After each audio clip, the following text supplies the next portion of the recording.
and it seems to center around two different things, like either helping them improve their or diminish their fear of falling, and to improve their commitment. And they're both linked pretty tightly together, but they're also, in other words, we can practice falling to help diminish that fear, and then therefore that helps our commitment. But there are also some movement exercises that we do to help commitment. So that in itself is a separate piece of the clinics and the teachings. So I travel around and teach, do presentations, just to help develop awareness of what the Warrior's Way is really all about. And sometimes climbers will boil it down to it's 1/3 mental, 1/3 physical, 1/3 technique. I don't think you can really quantify it like that, but what I do know is that you can be really strong physically, and if you're weak mentally, you can't apply the physical strength that you do have. So maybe it's a hierarchy. Physical strength is critically important, technique is critically important, but the mental aspect maybe needs to be primary so that you can utilize those other aspects that you train. And I think throughout the years it's just been hard for climbers to really wrap their mind around how to do that. How do you practice the mental component? Right. Yeah, I get some similar kind of responses when I've interviewed people. Mm-hmm. It's almost like, the physical training is the engine, and the mental training is the transmission. You can't convert that into motion until you have that linkage. So can you recall a personal experience that demonstrated to you that criticality of that kind of mental mindset or mental fitness in your climbing? Yes, actually, this topic kind of came up earlier this week. I was at a coaches symposium down in Atlanta that USA Climbing was putting on, and I pointed out that I climbed my hardest in the mid-1990s. Okay, I'm 57 years old right now, and in May I climbed harder than I climbed in the 1990s. So, back in my early days of climbing, I was known for being able to deal with fear, but I really didn't know why.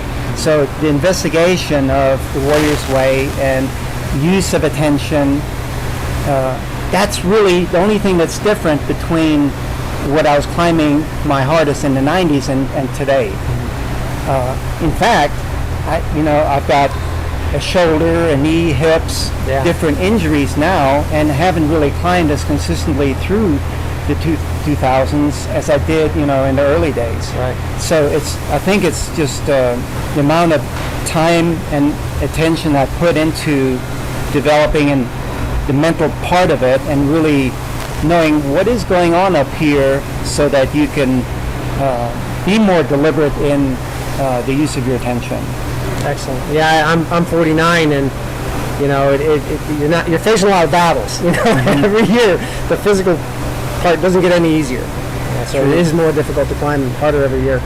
How about the biggest issue that you see in people you work with? What's the biggest challenge that they face in their kind of mental mindset for climbing?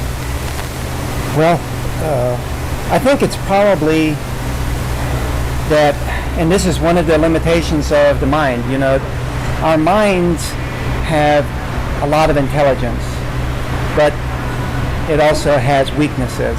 And one of the weaknesses is the mind likes to think in all or nothing. So when you're facing a lot of stress, like facing a certain fall risk or a certain grade that you're wanting to climb, the mind looks at it and says, can I do this or not? Like a yes or no question. And if it thinks it can, then it'll engage. But if it thinks it can't, then it won't. It won't allow you to. So one of the most critical aspects to developing mental fitness is to always find little actionable steps that you can take in the direction of engagement.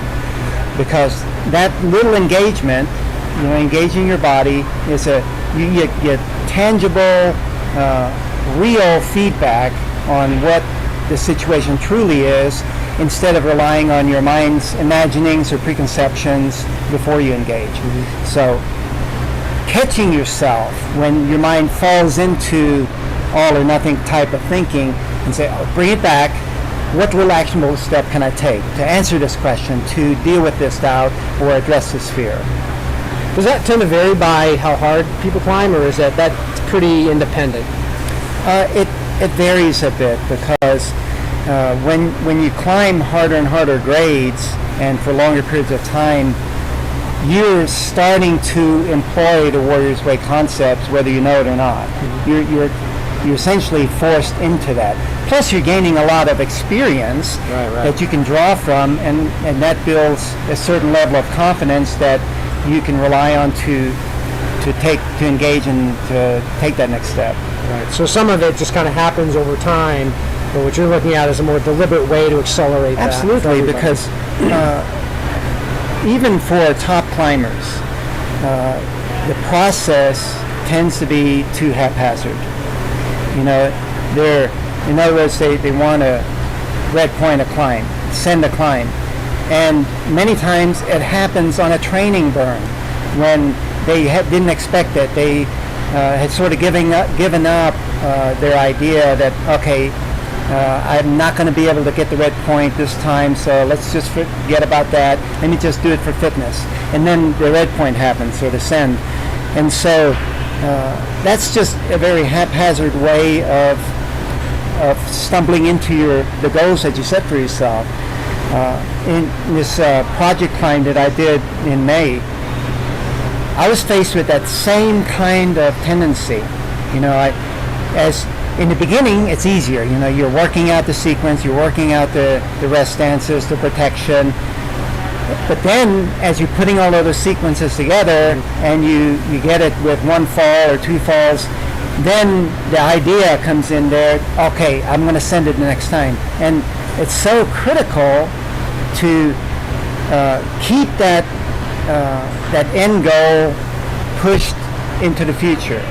And just always bring your attention back to today. I'm going to work on what kind of process I'm going to work on today. And for me, it was refined to keeping my attention in the moment by using my eyes to really look at where I'm placing my hands, where I'm placing the gear, so that by looking there very intently, my attention was directed to those points. Because one thing that happened between the time before I sent and the time that I did send is I didn't do that. And right toward the end, I placed a number 4 cam right in the place where I needed fist jams. And it screwed it up. And I fell off right in the last move. Right.